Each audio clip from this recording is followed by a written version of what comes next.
19절부터 20절까지 말씀 함께 읽겠습니다. 이것은 하나님의 말씀입니다. 내 형제들아, 너희 중에 미혹되어 진리를 떠난 자를 누가 돌아서게 하면 너희가 알 것은 죄인을 미혹된 길에서 돌아서게 하는 자가 그의 영혼을 사망에서 구원할 것이며 허다한 죄를 덮을 것임이라. 아멘. 오늘은 결언이라는 제목으로 하나님의 말씀을 함께 나누겠습니다.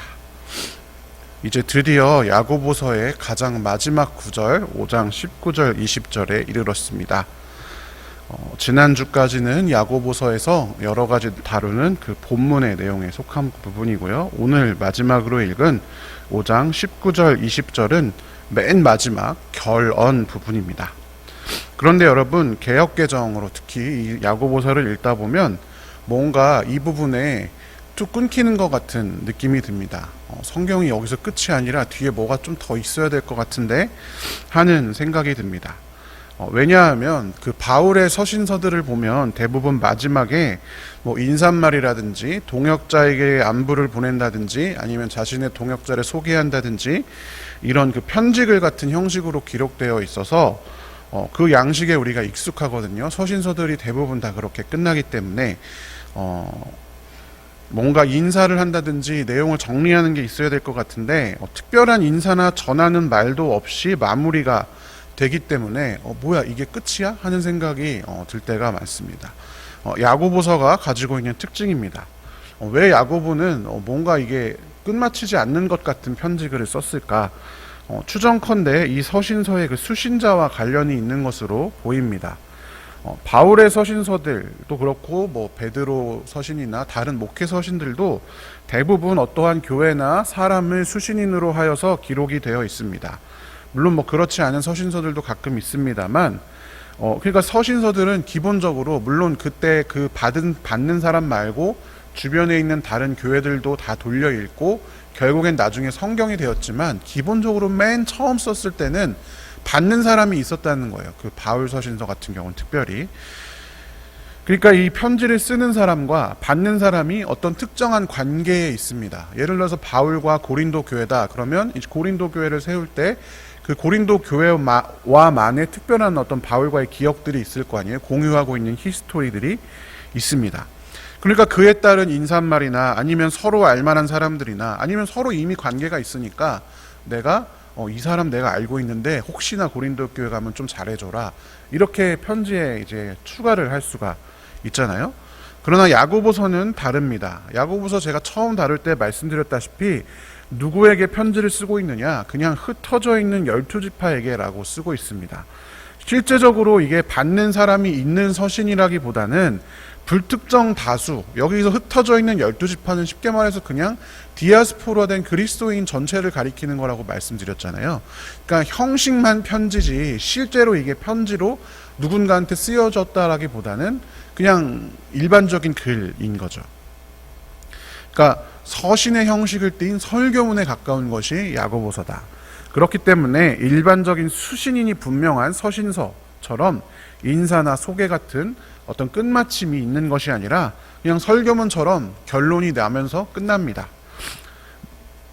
그러니까 이게 2부 뒤에 부분이 없는 거 아니냐, 뭐 그런 경우 인터넷 같은 데 야고보서 정보를 찾아보다 보면 그런 주장을 하는 분도 있어요. 뒤에 더 있는데 없어졌다, 뭐 이런 식으로. 아니면 뭐 야고보서 어디까지가 실제고 뒤에는 추가되었다, 뭐 이렇게 이야기가 있는데 근거가 있는 내용이라기보다는 우리가 그냥 일반적으로 생각할 때는 그렇기 때문에 이 부분이 이렇게 뚝 끊겼다라고 이해하시면 됩니다. 그러니까 모든 글이 그렇지만 서문과 서론과 본론과 결론 이렇게 나뉘잖아요.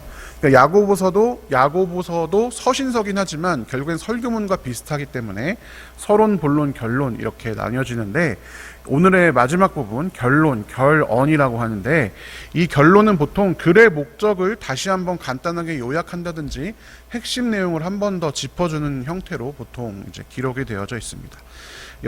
오늘 함께 읽었던 결언도 마찬가지인데요. 야고보 사도가 야고보서를 기록한 핵심 목적이 무엇인지, 핵심 내용이 무엇인지를 이 두 절의 짧은 구절에서 살펴볼 수 있습니다. 야고보 사도가 우리가 오랜 기간 동안 야고보서를 함께 살펴보았는데 이 야고보서를 통해 진정하고 싶었던 이야기는 무엇일까요? 오늘 본문 5장 19절부터 20절까지를 코이노니아 번역으로 같이 한번 읽어보겠습니다. 나의 형제자매 여러분, 만일 여러분 가운데 어떤 이가 진리에서 벗어나 헤맨다면 누구든 그를 돌이키십시오. 그로 하여금 죄인을 그의 미혹한 길에서 돌아서게 하는 자는 그의 영혼을 사망에서 구원하고 허다한 죄를 덮은 것임을 알게 하십시오. 아멘. 야고보가 이 야고보서를 쓰면서 그 심정 속에 가장 불붙어 있는 메시지, 이 야고보서를 쓴 이유가 무엇이겠습니까? 그는 자신의 속마음을 이 마지막 부분에서 가감없이 표현하고 있는데, 세상 가운데 흩어진 교회들, 하나님의 핏값으로 사신 새로운 교회가 진리에서 벗어나 헤매지 않기를 간절히 바라고 있습니다. 그래서 이렇게 얘기합니다. 혹시 여러분 중에 누군가라도 어떤 사람이 진리에서 벗어나서 헤매는 것을 본다면 누구든지 그를 돌이키십시오. 여러분 중에 제가 이 편지를 보냈는데요, 12지파에게 다 보냈는데 여러분들 중에 누구라도 제 편지를 보고 주변에 진리에서 벗어나 헤매는 사람이 있다면 제발 좀 그를 돌이키십시오. 돌아서게 하십시오. 이렇게 간절한 마음으로 권면하고 있는 것입니다. 그냥 진리에서 벗어나 헤매는 사람을 내버려 두는 것이 아니라 누구라도 좋으니 돌아서게 하라는 것입니다. 그것이 야고보 사도가 이 서신을 기록한 가장 가슴 뜨거운 목적이기도 합니다. 야고보 사도는 우리가 살펴보았듯이 야고보서에서 두 마음의 문제를 계속 지적하고 있잖아요. 예수의 핏값으로 새롭게 된 교회가 세상 가운데 흩어져서 12지파로서 복음의 증인으로 이미 새 하늘과 새 땅을 얻은 사람처럼 살아야 할 교회가 한쪽은 하나님께, 한쪽은 세상에 발을 딛고 살아가는, 그것이 바로 길을 잃고 헤매는 것이 아니겠습니까? 그러한 우리를 향해서, 그러한 교회를 향해서 야고보 사도가 절박하게 호소하고 있는 것입니다. 특별히 야고보가 이 두 마음을 지닌 교회를 가리켜서 진리에서 벗어나 헤맨다라고 표현한 것은 야고보서 전체의 내용을 살펴보았을 때 매우 의미심장한 표현입니다. 야고보서 1장 18절에 보면 야고보 사도는 우리를, 즉 교회를 진리의 말씀으로 하나님께서 낳으셨다, 이렇게 표현하고 있습니다. 진리의 말씀으로 낳으신 백성들, 그러니까 진리의 말씀이 우리를 낳은 거잖아요. 그것이 바로 우리라는 것입니다. 그러니까 진리라고 하는 것은 야고보 사도에게 있어서 우리의 생명의 근원, 우리의 출발점, 우리의 정체성과 같습니다. 그런데 바로 그 진리, 우리가 태어난 그 근원인 진리에서 벗어나 헤맨다라고 하는 것은 무엇이겠습니까? 단순히 나쁜 것이다, 그러지 말아라, 뭔가 도덕적이나 윤리적이나 그런 잘못이나 이런 추상적인 상황이 아니라 자신의 출발점, 자신의 근원, 자신의 모태, 자신의 정체성을 잃어버린다라는 것을 의미하는 것입니다. 교회가 계속해서 세상을 따라서 양쪽에 발을 걸치면서 나아간다면 마침내 자신들이 어디로부터 출발했는지, 그리고 자신들의 정체성이 무엇인지, 그리고 그 정체성에 따라서 살아가야 하는 그 길은 어떤 것인지를 다 잃어버리고 망각해버리고 혼란 가운데 빠져버리게 되는 것이죠. 그래서 야고보는 진리의 말씀으로 낳으신 우리들이 두 마음을 계속 가지고 그 근원을 잃어버리면서 헤매지 말고 진리에 합한 믿음으로 살아가기를, 그리고 주변에 그런 사람들이 있으면 빨리 돌아서게 하기를 간절하게 요청하고 있습니다. 그리고 그것은 오늘 본문에 살펴보면 한 영혼, 그의 영혼을 사망에서 구원하는 길이기도 합니다. 개역개정 본문을 살펴보면 약간 혼동되는 경우가 있는데요. 이 그라고 하는 그 대명사가 여러 번 나오기 때문에 이 그가 누구인지가 좀 헷갈립니다. 그래서 가끔 개역개정으로 보다 보면 죄인을 미혹한 길에서 돌아서게 하면 내가 구원을 받는구나, 이렇게 이제 오해를 하는 경우가 있습니다. 그런데 그게 아니라 죄인을 미혹한 길에서 돌아서게 하면 그 돌아서게 한 장본인이 구원을 받는다라는 뜻이 아니라 그 사람, 돌아서게 하면 그 사람은 구원받는 것이다, 그 사람의 영혼을 구원하는 것이다. 이렇게 이해하는 것이 적절합니다. 진리에서 떠나 헤매는 사람, 그러니까 자신의 근원, 생명을 떠나서 헤매는 사람에게 진리를 다시 회복시키면 그 진리의 말씀으로 낳으신 그 생명이 회복되는 것이잖아요. 그러니까 사망으로 향하던 그 영혼이 생명으로 다시 돌아오게 되는 것입니다. 그래서 그의 영혼을 사망에서 구원하는 것이다 라고 야고보 사도가 표현하는 것이죠. 특별히 야고보서 1장 21절에서는 야고보 사도가 우리를 구원하는 것이 우리 마음에 심겨진 말씀이다 라고 언급한 적이 있습니다. 진리의 말씀으로 우리를 낳았고 그렇기 때문에 우리를 구원하는 것도 우리의 마음 가운데 새겨진 말씀이다 라고 이야기한 것이죠. 구원받은 우리는 따라서 우리의 마음에는 이 생명의 말씀, 진리의 말씀이 이미 심겨져 있습니다. 그리고 우리가 이 땅을 살아가면서 세상을 이기는 길은 우리의 마음 가운데 심겨진 이 진리의 말씀에 순종하는 것입니다. 그 길을 따르는 것이 우리가 이 땅을 살아가면서 승리하고 하나님 나라를 경험하는 길인 것입니다. 우리는 세상이라고 하는 존재를 교회 밖에 있는 것으로 생각하곤 합니다. 그러나 여러분, 진짜 세상은 어디 있는지 아십니까? 우리의 마음 안에 있습니다. 우리 마음 속에는 심겨진 구원의 말씀이 있는데 또한 우리 마음 가운데 있는 두 마음, 세상을 쫓아가고자 하는 그 마음이 우리 마음 안에 있어서 이 심겨진 구원의 말씀을 어떻게든 잘하지 못하게 하려고 예수님의 그 비유의 말씀처럼 그 말씀이 싹을 틔워서 열매 맺지 못하게 하려고 자꾸만 세상을 따르도록 우리 마음 가운데 있는 그 세상을 바라보도록 우리에게 요구합니다. 그런데 야고보 사도가 그때 우리에게 요구한 게 무엇이냐? 두 마음을 품는 일을 그만두어라. 그리고 너희 마음에 두 마음이 아니라 심겨진 그 구원의 말씀에 순종하는 그 마음만 품어라. 우리 마음에 심겨진 구원의 말씀에 순종하고 귀를 기울이고 가꾸고 잘 키워서 열매 맺는 것이 우리에게 필요한 것입니다. 그리고 그 과정에서 우리는 당연히 이 두 마음을 이기기 위해서 우리가 지난번에 살펴보았던 인내가 필요한 것이죠.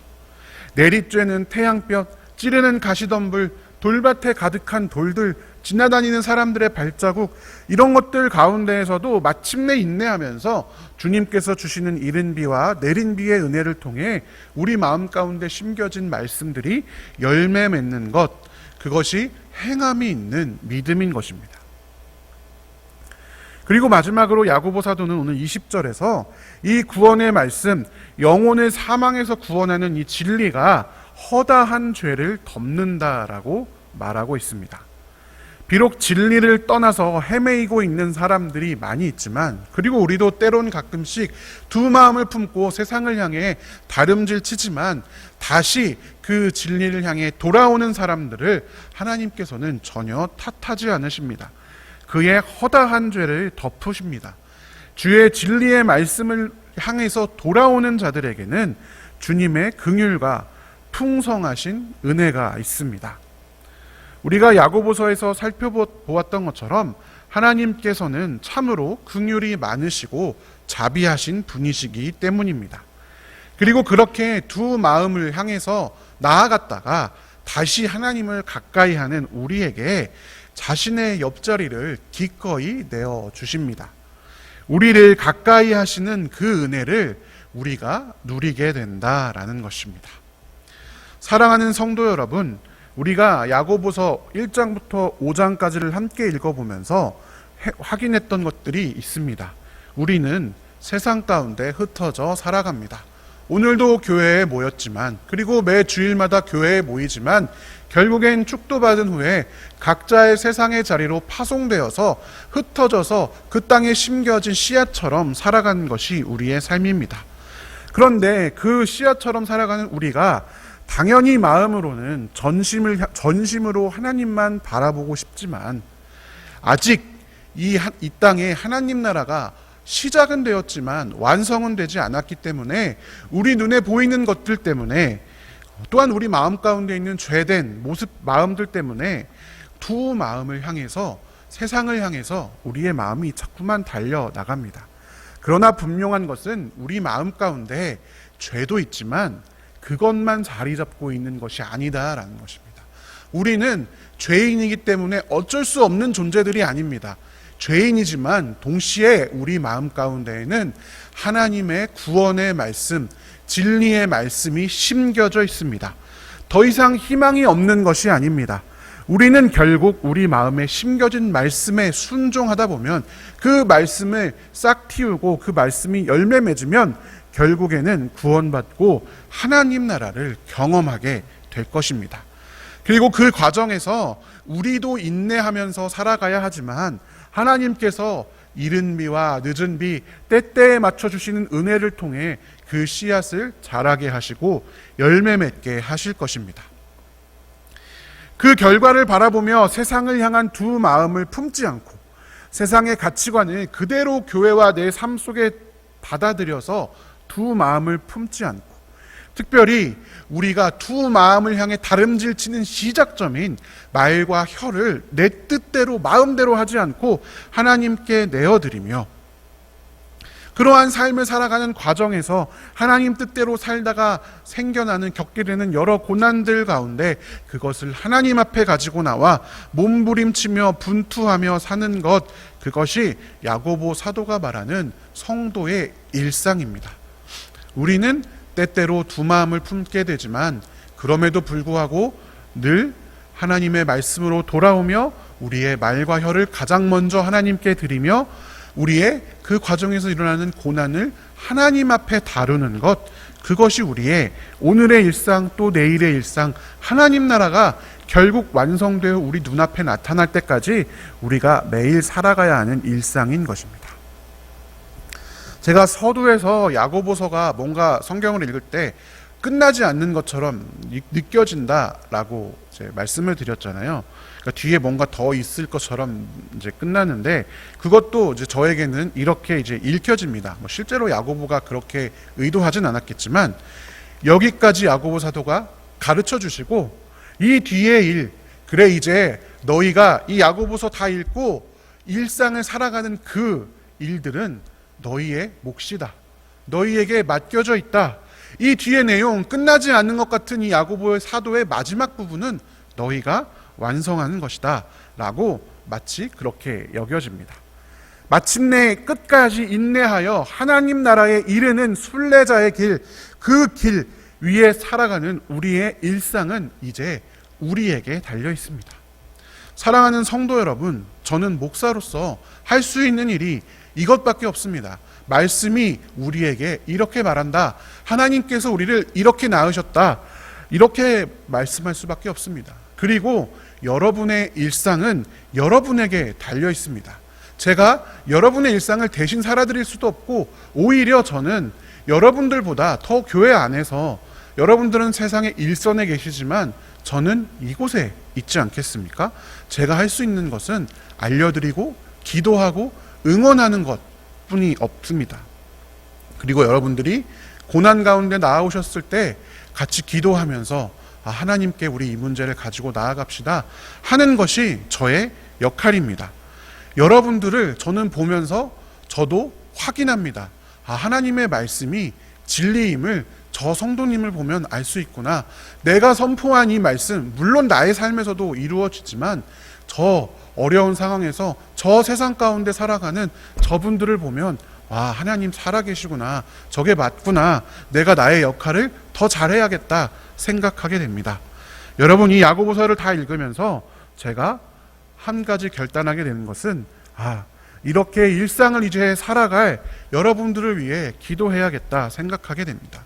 그리고 우리도 또한 서로가 서로를 위해 기도해야 합니다.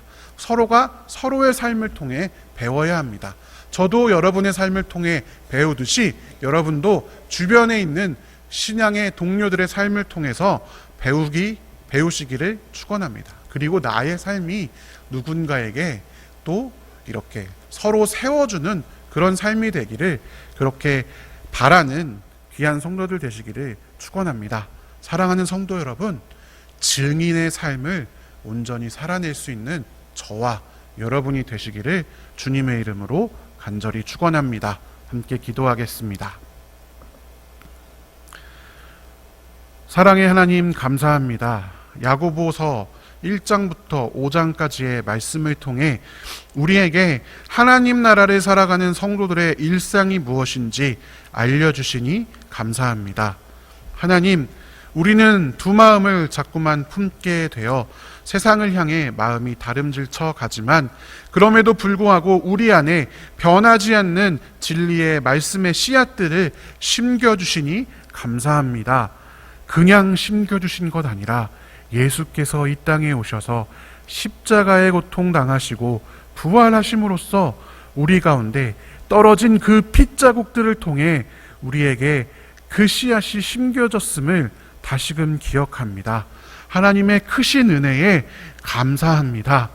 하나님, 우리가 그 십자가의 핏값이 헛되지 않도록 세상을 향해 다름질쳐가는 마음들을 멈추고 우리 마음에 심겨진 그 진리의 말씀에 순종하는 자들 되게 하여 주시옵소서. 그래서 마침내 인내하여 우리 눈앞에 완성된 하나님 나라를 목도하는 그 순간까지 우리가 하나님 앞에 온전한 자들로 세워져 갈 수 있도록 우리와 함께 하여 주시옵소서. 남아있는 야고보서의 일상의 이야기들 여기 모인 성도들의 삶으로 이루어 갑니다. 하나님, 우리와 함께 하여 주시옵소서. 우리가 이 야고보서에 남은 이야기들을 아름다운 하나님의 이야기들로 만들어 갈 수 있도록 성령 하나님 우리와 함께 하여 주시옵소서. 우리가 우리 서로의 모습을 바라보며 서로가 더욱 굳세게 되어지며 서로가 서로를 위해 기도할 수 있는 아름다운 믿음의 동료들 될 수 있도록 주님께서 함께 하여 주시옵소서. 오늘도 우리가 가지고 나온 기도 제목들이 있습니다. 특별히 우리 가운데 또 우리 가족들 가운데 환우들을 위해 기도합니다. 하나님, 그들의 육신을 지켜주시고 그들과 그들 가족의 마음을 지켜주시고 또 경제를 지켜주셔서 이 일들이 능히 감당해내는 귀한 자녀들 되도록 인도하여 주시옵소서. 이 시간 함께 가지고 나온 모든 기도 제목들 주님 앞에 내어놓습니다. 주께서 주의 뜻대로 다스려 주시옵소서. 감사드리며 살아계신 예수님의 이름으로 기도드립니다. 아멘. 주여 믿습니다. 3번 부르짖고